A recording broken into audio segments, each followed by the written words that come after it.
ताला ने वही की बंदिश इसलिए की थी नबी सल्लल्लाहु अलैहि वसल्लम पर ताकि उनके दिल में जो खौफ तारी था वो खत्म हो जाए और दोबारा वही आने के लिए उनके दिल में शौक और इंतजार पैदा हो जाए। तो जब नबी सल्लल्लाहु अलैहि वसल्लम को यकीन आ गया कि वो अल्लाह के नबी हो चुके हैं और जो शख्स उनके पास आया था वो वही का सफीर है और आसमानी खबर का पहुंचाने वाला है, तो वही के लिए नबी सल्लल्लाहु अलैहि वसल्लम का शौक और इंतजार इस बात का जामिन हो गया कि आइंदा वही आने पर आप सल्लल्लाहु अलैहि वसल्लम साबित कदम रहेंगे और इस बोझ को उठा लेंगे।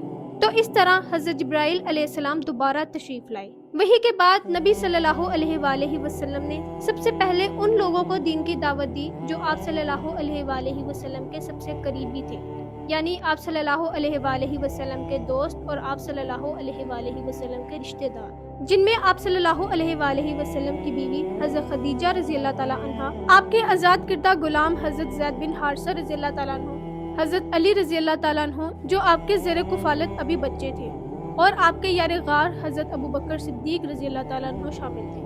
ये सब के सब पहले ही दिन मुसलमान हो गए थे। हज़रत अबू बकर सिद्दीक रज़ियल्लाहु ताला अन्हु बहुत इज्जत वाले और अच्छे अखलाक और दरिया दिल थे। लोग उन पर भरोसा करते थे क्योंकि वो बहुत नेक और सच्चे थे। जब उन्होंने इस्लाम कबूल किया तो उन्होंने अपने करीबी दोस्तों को भी इस्लाम की दावत दी।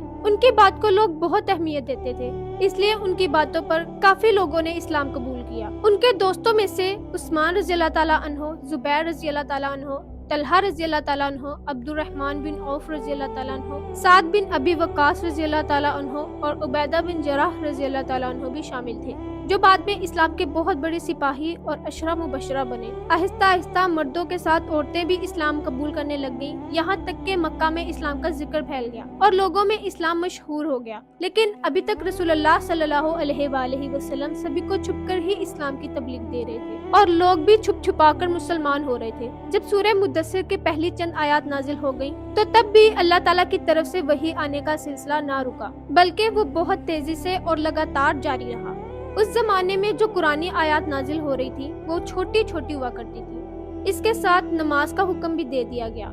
हज़रत ज़ैद बिन हारिसा रज़ियल्लाहु ताला अन्हु से ये हदीस रिवायत की गई है कि रसूलुल्लाह सल्लल्लाहु अलैहि वसल्लम पर जब शुरू में वही नाजिल हुई तो आप सल्लल्लाहु अलैहि वसल्लम के पास जिब्राइल अलैहिस्सलाम तशरीफ लाए और उन्होंने नबी सल्लल्लाहु अलैहि वसल्लम को वुज़ू करने का तरीका सिखाया। जब नबी सल्लल्लाहु अलैहि वसल्लम वुज़ू से फारिग हुए तो एक चुल्लू पानी लेकर शर्मगाह पर छींटा मारा। इब्ने हिशाम का बयान है कि नबी सल्लल्लाहु अलैहि वसल्लम और सहाबा कराम रज़ियल्लाहु ताला अन्हु नमाज के वक्त घाटियों में चले जाते थे और अपनी कौम से छुपकर नमाज पढ़ते थे। शुरू में कुरैश ने इस बात पर अहमियत नहीं दी कि नबी सल्लल्लाहु अलैहि वसल्लम इस्लाम की दावत आम कर रहे हैं। उन्होंने इग्नोर किया ये सोचकर कि शायद नबी सल्लल्लाहु अलैहि वसल्लम दूसरे लोगों की तरह मजहब की और खुदा की बातें करते होंगे। लेकिन बाद में उनके दिल में डर पैदा हो गया कि जिस स्पीड में नबी सल्लल्लाहु अलैहि वसल्लम की बातें लोगों में फैल रही हैं, कहीं इन बातों का असर लोगों पे ना होने लग जाए। तो उन्होंने हालात पर गहरी नजर रखना शुरू कर दी कि आगे क्या होता है। इस्लाम की तबलीग का ये खुफिया काम मुसलसल 3 साल तक रहा। उस दौरान अहले ईमान की एक जमात तैयार हो गई थी जो अल्लाह का पैगाम पहुंचाने लग गई। 3 साल के बाद अल्लाह की तरफ से वही नाजिल हुई कि अब छुपकर नहीं, अब खुल्लम खुल्ला इस्लाम की दावत आप सल्लल्लाहु अलैहि वसल्लम अपनी कौम में दें। अब वक्त आ गया है कि बातें से टकराए और बुतों की हकीकत सबके सामने खोलकर बयान करें।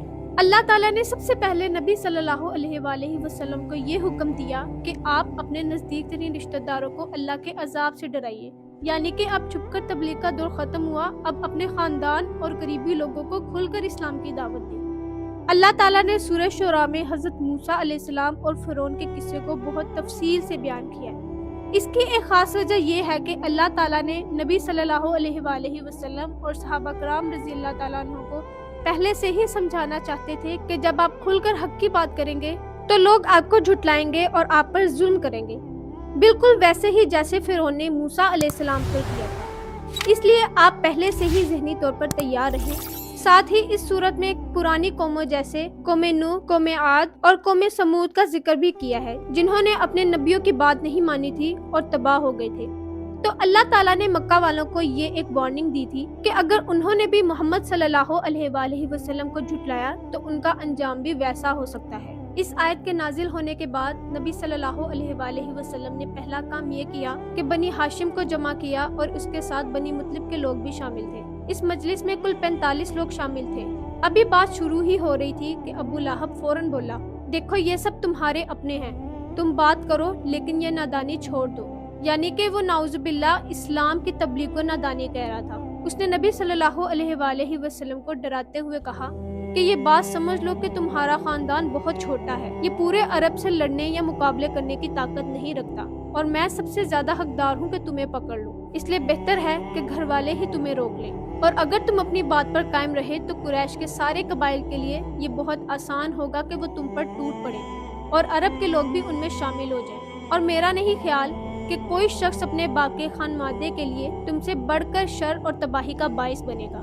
پر نبی صلی اللہ علیہ وآلہ وسلم نے خاموشی اختیار کی اور اس مجلس میں کوئی گفتگو نہیں کی۔ اس کے بعد آپ صلی اللہ علیہ وآلہ وسلم نے دوبارہ سبھی کو جمع کیا اور فرمایا، ساری حمد اللہ کے لیے ہے، میں اس کی حمد کرتا ہوں اور اس سے مدد چاہتا ہوں، اس پر ایمان رکھتا ہوں، اسی پر بھروسہ کرتا ہوں، اور میں گواہی دیتا ہوں کہ اللہ کے سوا کوئی عبادت کے لائق نہیں، وہ تنہا ہے، اس کا کوئی شریک نہیں۔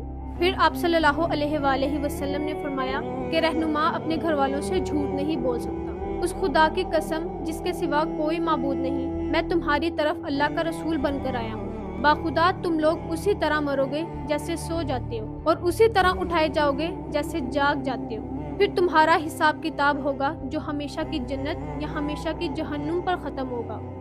اس پر ابو طالب نے بہت نرمی سے جواب دیا کہ ہمیں تمہاری مدد کرنا پسند ہے، ہم تمہاری بات سچی مانتے ہیں۔ انہوں نے نبی صلی اللہ علیہ وآلہ وسلم کو حوصلہ دیا کہ جو تمہیں حکم ملا ہے اسے پورا کرو، خدا کی قسم میں تمہاری حفاظت کروں گا۔ ساتھ میں انہوں نے یہ بھی کہا کہ میں عبد المطلب کا دین نہیں چھوڑ سکتا۔ ابو لہب فوراً بول پڑا کہ یہ بات بہت بری ہے، اسے دوسروں کے ہاتھ پکڑے جانے سے پہلے خود ہی روک لو۔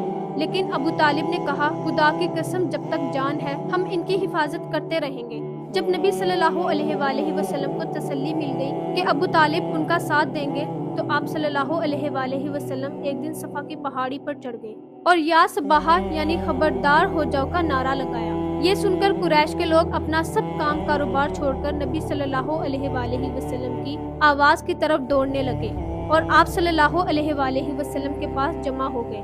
آپ صلی اللہ علیہ وآلہ وسلم نے انہیں خدا کی توحید، اپنی رسالت اور یوم آخرت پر ایمان لانے کی دعوت دی۔ ابن عباس رضی اللہ تعالیٰ عنہ سے مروی ہے کہ جب نبی صلی اللہ علیہ وآلہ وسلم صفا کی پہاڑی پر چڑھے اور قریش کو آواز لگانی شروع کی کہ اے بنی فہر، اے بنی عدی، یہاں تک کہ سب اکٹھا ہو گئے، حتیٰ کہ اگر کوئی آدمی خود نہ جا سکتا تھا تو اس نے اپنا قاصد بھیج دیا۔ پورا قریش آ گیا اور ابو لہب بھی آ گیا۔